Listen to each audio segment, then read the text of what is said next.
Frank Sanchez joining us here, heavyweight contender, 15-0, 11 knockouts. Actually, one of the last fighters to be in a professional boxing ring before the coronavirus pandemic reared its ugly head. Frank is coming off a January 7 win over Joey DeVaco. And soon after that, the world kind of changed with coronavirus. All sports have come to a stop.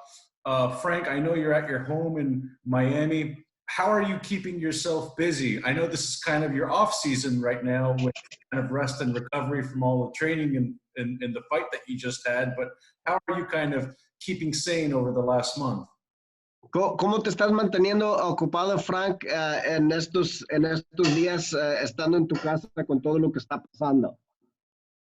Nada, aquí me mantengo haciendo la rutina que siempre he hecho, haciendo ejercicio y manteniendo la condición deportiva ¿Qué aquí en la casa. ejercicios estás haciendo? Aquí hago mi squat, mi cuclilla, hago plancha, hago sombra, ejercicio de boxeo, salto suiza, hago suiza y abdominales. Frank says that he's continuing to do his routine and stay in shape. He's doing exercise every day.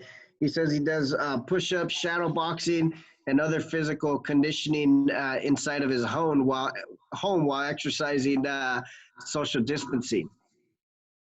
And we have Guadalupe Valencia here, who is translating for us and is also the advisor to Frank Sanchez, including a lot of other boxers like Ryan Garcia and Jesse Vargas and so forth. Frank, the Cuban Flash, as they say, you've been a very big heavyweight ever since you first came onto the scene late in 2017. 15 fights, which is quite a lot for a heavyweight in such a short amount of time. You like to stay busy, so considering the fact that you're going to have to take some time off right now, how do you think this break is going to impact your future progression? Frank, tú has llegaste en el 2017 haciendo un impacto en el boxeo como peso completo y has peleado 15 veces desde ese momento, pero ahora ha cambiado todo y no vas a estar tan activo como anteriormente lo estabas. ¿Qué es lo que tú vas a hacer para mantener tu condición y tu preparación sabiendo que no vas a estar en el ring tan seguido? Bueno, primeramente haciendo los entrenamientos, ¿no? Primero manteniéndome haciendo entrenamiento, carrera y haciendo cosas del boxeo para mantener la condición. El boxeador, aunque no esté peleando, siempre tiene que estar entrenando. Igual que el descanso siempre se hace un descanso activo. Se descansa, pero haciendo algo de entrenamiento. He says, well, one of the things that I have to do that I've always done is continue training, continue running, continue doing boxing activities like shadow boxing.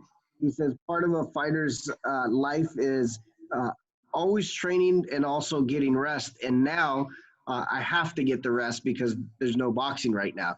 But I'm just doing all those things to try to keep myself ready. And I see you buff your hair. It doesn't seem you've had access to a barber recently. Dice que tienes acceso a un peluquero porque ya no tienes cabello, te cortaste el cabello. Sí, aquí me lo corté en la casa. He said, I did that at home. I'm this close to joining you myself. I'm going crazy over here. Dice que él también va a acompañarte en eso porque se está volviendo loco. Now, you're in Miami now, but during fight camps, you're training with Eddie Reynoso. Do you think right now, gym in San Diego, it has Canelo Alvarez, it has Ryan Garcia, Oscar Valdez, Julio Cesar Martinez, yourself. Do you think that is the best gym in the world right now as far as the talent that walks in there? Dice que tú ahorita estás en el gimnasio con Eddie Reynoso, ahí está Canelo, está Ryan García, está Oscar Valdez, está Luis Neri, está una cantidad de peleadores que son de los mejores en el mundo. Dice, ¿Tú piensas que ese es el mejor gimnasio que hay en el mundo en este momento? Bueno, para mí es uno de los mejores o el mejor, porque tanto ¿sabes? Está Canelo y están los grandes, uno de los grandes y más los que van subiendo ahora, que estamos entrenando ahí. He said definitely the best, if not among the very best gyms that exist today in the world of boxing. He says you have the biggest star in boxing in Canelo and other superstars that are rising to be the next superstars like Canelo. So definitely. You know, you bring your own pedigree as well too. Over 200 amateur wins, a national title for Cuba before you turned pro. Do you feel that your game has been elevated by the fact that you have these great fighters around you? Has that made you a better fighter as well? Dice que tú también tienes una historial de buenos cosas. Tienes, por ejemplo, más de 200 peleas ganadas en tu récord y has sido campeón nacional. Entonces, él quiere saber si todas estas cosas que tú has hecho en tu carrera, estar alrededor de estas personas, ¿eso te ha ayudado a ti o cómo te ha afectado eso? Bueno, esto me ha ayudado, eso me ha ayudado bastante porque ya vine con la base, ya tengo una base de boxeo en amateur, entonces ya esa base que tengo amateur la uní aquí a profesional con los cambios y la estrategia que se ha utilizado y utilizamos allá en el campamento con Reynoso, más la cosa que me agregó el Reynoso, que me ayudó, que me está ayudando a continuar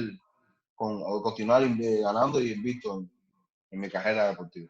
He said, he had the base, he has the amateur background, and that's been helpful. But being with Reynoso and learning some new techniques that are used in professional boxing, which is different, have really helped. The transition into professional is different, and being there with Reynoso he feels has added and will continue to add to his professional career. Are you using this newfound time to do some in-home workouts like Ryan Garcia? I know he does a great job with all those Cobra bags. Are you showing off that hand speed like Garcia? Dice que si con este tiempo estás haciendo rutinas como el Ryan García con esa bolsa que pone a hacer el ejercicio, que si tú también estás haciendo cosas similares. Sí, aquí hago cosas parecidas. Hago cosas similares, parecidas a eso, aquí en la casa. He said, I do similar things that Ryan does at my house, but doesn't have the bag. Can we get a quick demonstration? What does it look like? Y si le puedes enseñar algo ahorita, cómo usas tus manos en tu rutina. Aquí en sombra, aquí lo hago en sombra, aquí en la casa. He said, I do shadow boxing here at my house. Now, one of the big things that you said after you beat Joey DeVaco in March is that you're ready for bigger fights. And you feel you're at the stage of your career where you can go up against a world title, another world title contender, perhaps a title holder. I know you've mentioned a name like Anthony Joshua as well too. What do you see for yourself as soon as you're ready to get back into the ring? Who would you like to fight?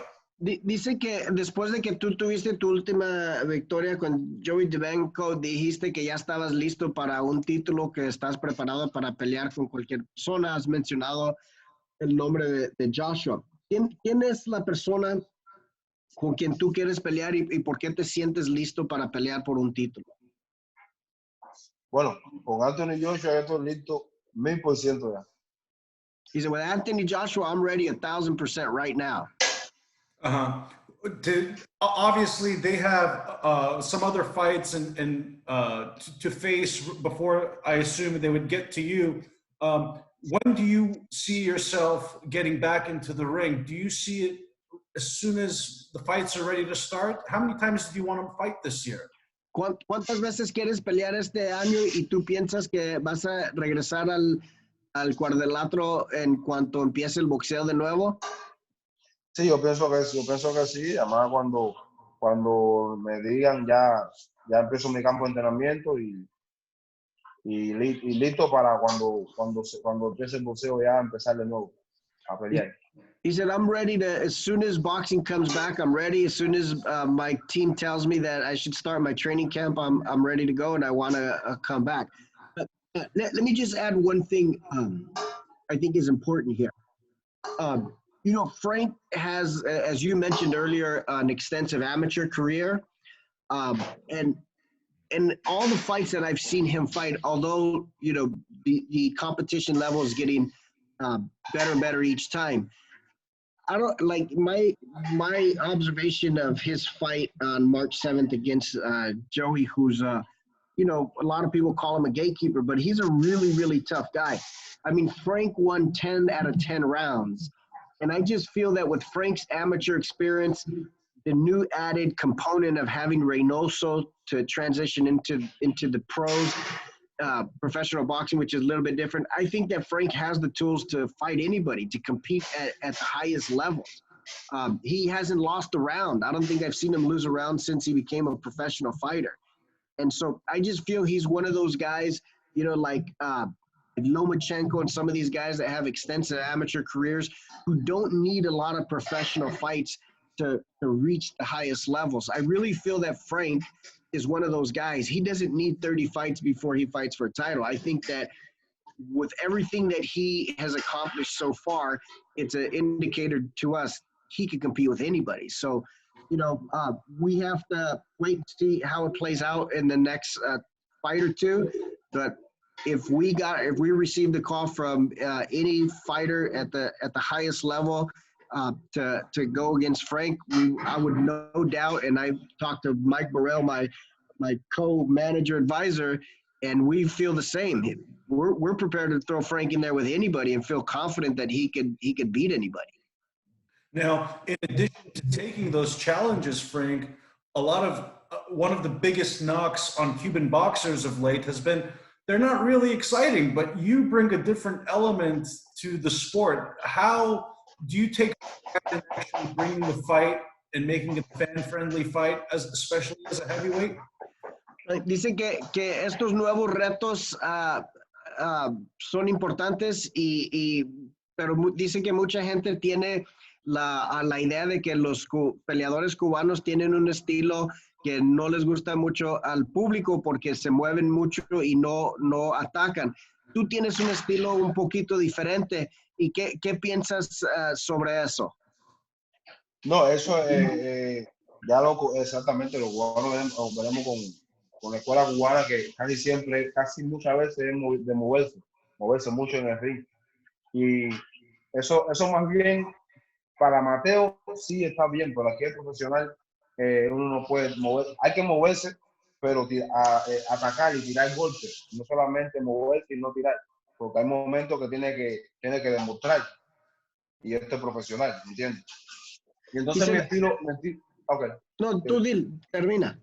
Ok, mi estilo es el boxeo cubano, pero soy de lo que sé pararme y sé tirar y sé atacar y sé contraatacar, ¿me entiendes? Entonces, me considero como un boxeador, o sea, estilista y fajador, porque me sé fajar también. Sé pararme a tirar golpes. He said, you're right. You know, the Cuban school is about moving a lot. That's the big emphasis in Cuba, is moving around the ring all the time, avoid getting hit. And that's something that I've learned also. He says, but my style is a little bit different because I've incorporated that Cuban style, that Cuban school into also being attacking. And that's how I've transitioned. And that's why I feel that I'm a little bit different, because I've been able to incorporate that. And I believe that you should move a lot, but you also need to attack. And I believe that I've accomplished that, and I have both things going for me. Mm-hmm. And we were discussing about your trainer, Eddie Reynoso, a little bit earlier. Earlier this week, fellow heavyweight contender Andy Ruiz said that he would like to perhaps consider Eddie Reynoso as a trainer. With being a heavyweight contender as well, would you rather him stay out of the gym so you two can eventually fight? pretty soon? Dice que recientemente Andy Ruiz expresó interés en que Eddie Reynoso lo entrene a él. Y dice que, ¿qué es tu preferencia? ¿Que entrene ahí en el gimnasio o que no entrene ahí para que tú puedas enfrentar a Andy Ruiz algún día? Bueno, de enfrentarlo, si tenemos que enfrentarlo, nos vamos a enfrentar. Bueno, es una decisión que toman el equipo de entrenadores y tú sabes, yo me mantengo en el equipo ahí haciendo mi trabajo. He said, I'm part of Reynoso's team, and whatever decision he makes, I'm still part of the team no matter what. And if we have to face Andy Ruiz one of these days, I'd love it. And so, hopefully that happens too. Now, another heavyweight is Luis Ortiz, who is by far the next, another great Cuban heavyweight boxer. Would you like an all-Cuban showdown against Luis Ortiz? Dice, otro peleador que es de los que están en un nivel alto es Luis Ortiz. ¿Cómo te gustaría una batalla entre cubanos? Bueno, si tenemos que pelear, peleamos. He says, if we have to fight, we have to fight. Nos hemos hecho sparring, hemos entrenado juntos. Yo y Luis Ortiz hemos entrenado juntos, y tenemos buenas relaciones, pero esto es boxeo. Aquí si tenemos que pelear, estamos listos para pelear también. He said, this is boxing. He says, we have a good relationship. We've done a lot of sparring. We've done a lot of training together. I've been his sparring partner many camps. But if we have to fight each other, then we'll fight each other. That's part of boxing, even though we have a good relationship. So that sounds like that is a fight you would like to take forward, move forward with. Now, specifically going back to Cuba, I know when you came to the United States in 2016, like many other Cuban fighters and athletes who have defected from the country, you have your own personal story. Could you share that with us and how that period of your life you the man you are today? Dice que tú saliste de Cuba y tú tienes, igual que todos que salieron de Cuba, tienen una historia. Tú tienes una historia un poco interesante. ¿Nos puedes contar un poquito de qué fue y cómo fue que decidiste venirte para acá y para Estados Unidos? Bueno, yo en el año 2016 yo quedé campeón nacional en Cuba. Entonces me pertenecía a mí ir a los Juegos Olímpicos, a las Olimpiadas en Brasil. Entonces, por cosas de política, me dejaron y llevaron a Hernández Sabón, al que yo le gané 2 veces. Entonces, por esa condición, fue cuando yo decidí venir para acá, para Estados Unidos.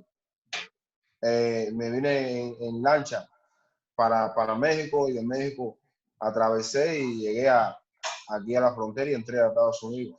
Y aquí fue donde empecé mi carrera de profesional. So, well, my story was I was boxing for the Cuban national team. In 2016, I became the national champion. And as part of the elimination process, I fought Erislandy Savon and I beat him twice. And I was the person who was supposed to go to the Olympics in Brazil. And then when I was told that they were going to send Savon, who I beat twice, I was very disappointed, and he ended up going. And that's when I made a decision that I could no longer stay there. So I ended up leaving to Mexico, and from Mexico, I came to the U.S. border, and that's when I started my career in 2016. That's why he has his Instagram at Cuban Flash 2016, because that's when he came to the United States. That's a date he says is important to him in his life. Absolutely. And the Cuban Flash nickname, how did you get that nickname, and where did it come from? ¿Dónde agarraste el apodo Cuban Flash? ¿Quién te puso ese apodo? ¿Cómo empezó eso? Bueno, el Flash aquí me lo había puesto un amigo mío, el Mandy. Me puso el Flash. Una vez vine al gimnasio y me vio entrenando y vio lo rápido que yo era. Y me dijo, oh, tú eres un Flash. Y entonces se me quedó el Flash. Y entonces en San Diego contigo, con Guadalupe, contigo, ahí acordamos Digo, no, vamos a poner de Cuba, Flash.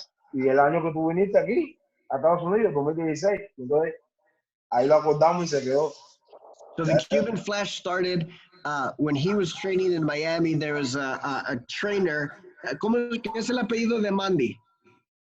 Oh, Mandy, ¿cómo se llama Mandy? Armando Mandy. Armando Mandis. Armando Wish. So there's a trainer named Armando Wiz Mandis. Early on in his career, he was working with Frank, and he was the guy who would wrap Frank's hands in his fights. And he saw that Frank was really fast, and he said, wow, you're like the Flash. We're going to call you the Flash. So they started calling him the Flash. And then when he came to San Diego and he started meeting, when I started representing him, we had a discussion about his name, what he would be called. And so we came up with the idea together with Frank that he would be the Cuban Flash. And he wanted to add 2016 because that was an important moment in his life where it all began. So it went from the Flash to the Cuban Flash 2016. Mm-hmm. And speaking of an important moment of your life, you want to become a world champion. And the fact that you're ready now, you're the WBO ranked number 10 heavyweight. Obviously, that's a belt Anthony Joshua has. You're very confident in fighting Anthony Joshua and even beating him. Why do you think he is tailor-made for you to put on a great performance? Dice, ahora tú eres el número 10 en el Consejo Mundial y Anthony Joshua tiene el cinto. Y has tú mencionado su nombre en ocasiones. ¿Por qué tú te sientes con tanta confianza que tú puedes enfrentar y ganarle a Joshua? Bueno, porque por el estilo que tiene y aparte en Cuba, yo estaba en Cuba en las Olimpiadas, al que yo le gané en Cuba, había peleado con Joshua en las Olimpiadas y la pelea la pueden buscar que el cubano Randy Sabón le ganó prácticamente, le ganó. Pero bueno, le quitaron la pelea y yo a Randy Sabón le gané 2 veces y le gané bastante bien. Para mí bien fácil.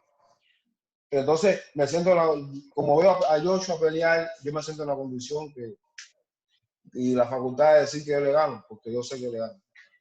He said, you know, I feel that Joshua's style is something that for me would be easy to defeat him. He said, I've seen the way he fights and I know my capabilities. But also Erislandy Savon, who I beat twice convincingly, in fact, dropping him once, also fought Anthony Joshua.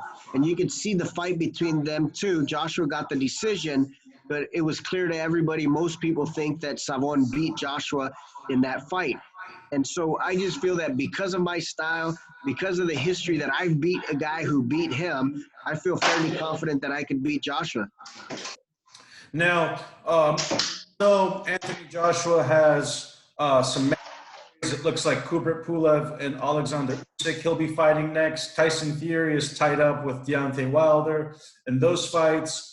So with those heavyweights aside, who are 3 fighters you would like to fight other than the champions we just named and their opponents? Who would you like to fight next outside of that bubble? Ahorita Joshua tiene una pelea que tiene que hacer, que es mandatoria. También está Tyson Fury, que tiene la mandatoria con Wilder. Entonces, esos 2 oponentes no son personas que ahorita están disponibles. Pero, ¿quiénes son 3 personas con quien a ti te gustaría pelear ahorita? Bueno, Anthony Joshua, Usyk, que ahora subió a los heavyweight, y un futuro con Wilder. Me gustaría pelear. Pero de los que hay ahorita disponibles, 3 que quisieras pelear. De los que están disponibles. Sí. Bueno, está Joshua. Usyk. Usyk, sí. Ajá, ¿quién más? Joshua, Usyk. ¿Y cuál es el otro que está ahí? O sea, por lo menos esos 2. Ajá. De esos 2, cualquiera me sirve. Agba. Sí. exactamente. ¿Y quién era el otro que mencionaste? Ruiz? Ah, Ruiz. So he'd like to fight Usyk. He likes that fight. Java, he likes that fight. And Ruiz. Well, boxing fans, we would like to have all three of them in one day because we haven't, we're ready for the sport to get back in order. Frank, we're ready to see what's next for your life and your next chapter as far as an opponent goes and the progression of your career. Looking forward to seeing that next step. And thanks for taking the time out of your day. Guadalupe, thank you very much for translating and getting the story across as well. Appreciate it. Thank you. Dice que gracias. Quisiera que esos tres oponentes todos pelearan en el mismo día porque nos hace falta el Sí. boxeo y muchas gracias por tomar el tiempo para hacer esta entrevista. Gracias a todos. Gracias por la entrevista también. He said, thank you for the interview and thank you for everybody. Thank you. Bye-bye. Bye. Okay.